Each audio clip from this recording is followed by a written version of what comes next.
पुण्यातील समाधान चौक परिसरात रस्त्यात भला मोठा खड्डा पडल्याचा प्रकार समोर आला आहे। सिटी पोस्ट इमारतीच्या आवारात हा खड्डा पडला आहे। विशेष म्हणजे रस्त्यात भला मोठा भगदाड पडल्याने ट्रक खड्ड्यात फसला आहे। ट्रकसह 2 दुचाकी देखील या खड्ड्यात पडल्या आहेत। घटनेनंतर तातडीने अग्निशामक दलाचे जवान पोहोचले आहेत। अग्निशामक दलाच्या जवानांकडून ट्रक बाहेर काढण्याचे शर्थीने प्रयत्न सुरू आहेत। पण संबंधित घटनेमुळे परिसरात एकच खळबळ उडाली आहे। रस्ता चांगला असताना त्याला अचानक खड्डा काय पडला आणि ट्रक पाहता पाहता थेट 30 ते 40 फूट खाली जातो, हे पाहून अनेकांना आश्चर्याचा धक्का बसला आहे। ही घटना नेमकी कशामुळे घडली असा प्रश्न आता उपस्थित होतोय। संबंधित ट्रक हा पुणे महापालिकेचा असल्याची माहिती आहे। या घटनेत ट्रक चालक हा थोडक्यात बचावला आहे।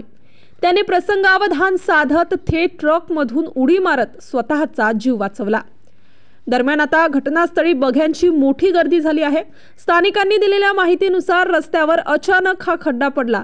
पुणे महापालिकेचा ट्रक संध्याकाळी 4 वाजेच्या सुमारास सिटी पोस्ट इमारतीच्या परिसरात आला होता। ड्रेनेज लाईन साफ करण्यासाठी या ट्रकला बोलावण्यात आलं होतं, पण हा ट्रक रिव्हर्स घेत असताना अचानक मागे भला मोठा खड्डा पडला।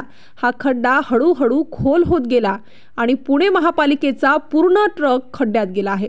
सुदैवाने या ट्रकच्या चालकाने खिडकीतून उडी मारली, त्यामुळे तो बचावला।